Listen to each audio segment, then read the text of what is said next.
Why do so many women leave men who care about them? It's a question that seems to repeat itself, no matter how much love or devotion is offered. If you've ever found yourself in a situation where you genuinely care for someone, and yet they walk away, you're not alone. The feeling of being abandoned despite your efforts can sting. But what if there's more to this than meets the eye? What if the answer lies in understanding not just the other person, but in understanding yourself and your place in the world? Stoicism, that ancient philosophy of resilience and control, offers some powerful insights into this situation. It teaches us that attachment, while natural, can sometimes cloud our judgment and compromise our peace of mind.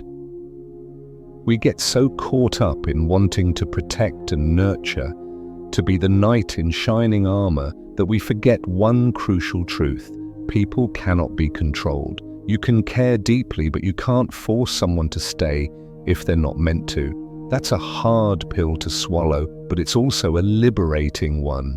The Stoics believed that we can't control the actions of others, only our reactions. The same principle applies to relationships. When you focus too much on making someone stay, or on the idea that your care is the solution to everything, you lose sight of what truly matters, your own inner peace and self-respect. So the real question becomes, how do you respond when someone leaves, even though you've given them everything? And how can you embrace that loss without letting it define you? Let's dive deeper into this. At the heart of this lies one of the core tenets of Stoicism: amor fati, the love of fate. It's a powerful concept that teaches us to not only accept the things we cannot control, but to love them. What if the women who walk away from you are part of your journey rather than obstacles? What if their departure is a step towards something better, a chance for you to grow stronger and more self-aware? We often tie our sense of self-worth to the approval and presence of others. But this can be a trap. When we hinge our happiness on someone else's actions, we give away our power. The Stoics understood this well. They knew that the only thing we can truly control is ourselves, our responses, our attitudes, and our actions. When you care for someone and they leave, it's not a reflection of your worth. It's simply a reminder that attachment to outcomes is a source of suffering. Instead of feeling hurt and rejected, consider this. Perhaps their decision isn't personal. It's simply their path, their journey, and your connection, no matter how deep, doesn't guarantee their staying. You are not responsible for someone else's choices. The Stoics teach us to accept what is outside our control and focus on what we can influence, ourselves.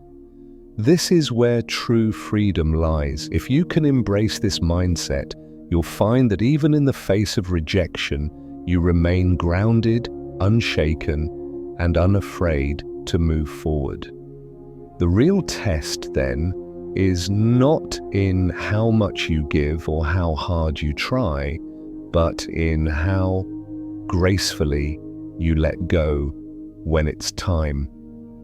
Now, let's talk about something that may sound counterintuitive, but is key to understanding the Stoic perspective on relationships: detachment. The Stoic approach doesn't mean you stop caring or become cold-hearted.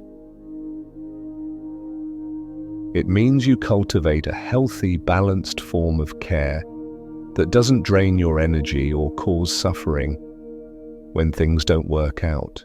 We often think that loving someone means holding on tightly, but Stoicism teaches that true love comes from freedom, not possession.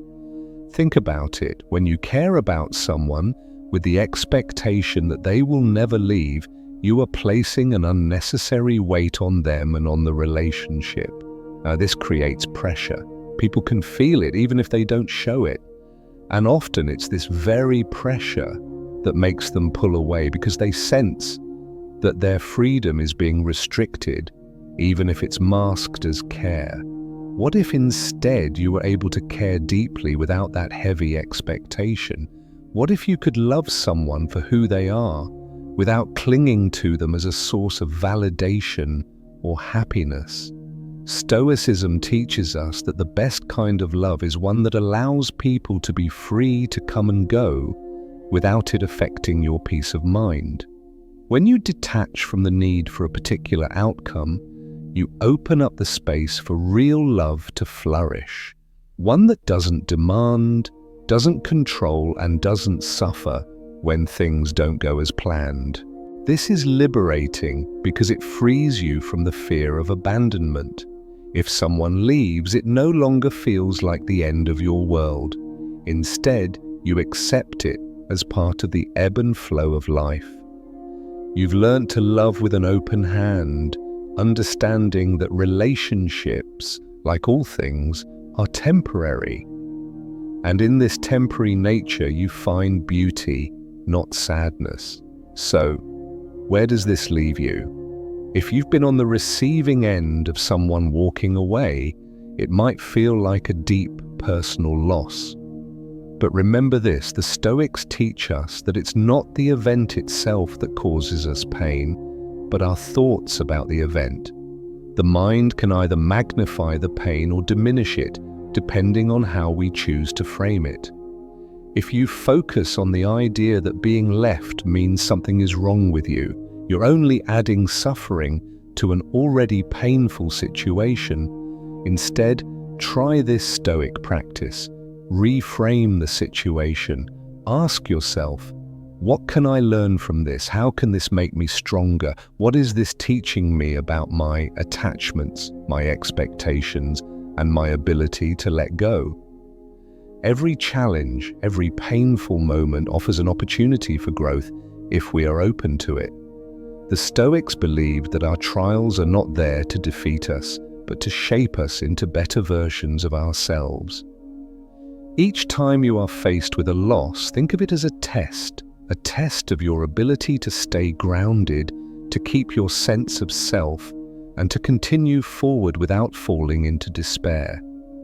The beauty of Stoicism is that it gives you the tools to remain at peace, no matter what life throws at you. Whether someone stays or leaves, whether you are celebrated or forgotten, your worth does not depend on external validation. It's built on the inner strength that comes from understanding your own values and living by them.